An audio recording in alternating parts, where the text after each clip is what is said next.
ரோஷல்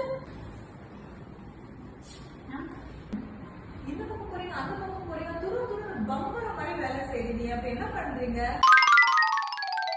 John intake close ஆகி April May intake start ஆயிடுச்சுல அதான் ஆக்டிவா வேலை செய்யறேன். ஜீவிதா பிரிண்டட் கிட்ட இருந்து நிறைய பிரிண்ட் அவுட் எடுத்துட்டு இருந்தீங்களே அது என்ன பண்ணிட்டு இருந்தீங்க? அதுவா ஜான் இன்டேக்கோட சக்சஸ்ஃபுல் விசாஸ் பிரிண்ட் எடுத்துட்டு இருந்தேன் மேம். அது மட்டும் இல்லாம ஏப்ரல் மே இன்டேக்கோட கோர்ஸ் லிஸ்டும் வந்துச்சு. ஸோ ரெண்டும் சேர்த்து பிரிண்ட் அவுட் எடுத்தேன். நான் கூட உங்க அக்கா பண்ணி பிரிண்ட் எடுத்தீங்கன்னு நினைச்சேன். காலையில இருந்து ஹெச்ஆர் ரூமுக்கு போயிட்டு வந்தீங்களே அது எதுக்கு? ஏப்ரல் மே இன்டேக் ஓபன் ஆயிடுச்சுல, எந்தெந்த யூனிவர்சிட்டிஸ் ஓபன் பண்ணிருக்காங்க, ஸ்காலர்ஷிப் எவ்வளவு தராங்கன்னு கேக்குதா?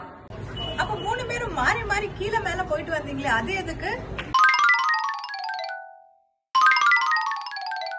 வேலை செஞ்சு ரொம்ப கழிச்சு போயிட்டோம்ல. அதான் ஃபுட் ஆர்டர் பண்ணிருந்தேன். ஸ்விக்கி நான் வந்துட்டாங்கன்னு பார்க்க போயிருந்தோம். அப்ப 3 பேரும் இப்ப எங்க கிளம்பிட்டீங்க? டைம் ஆயிடுச்சுல, அதான் வீட்டுக்கு கிளம்பிட்டோம்.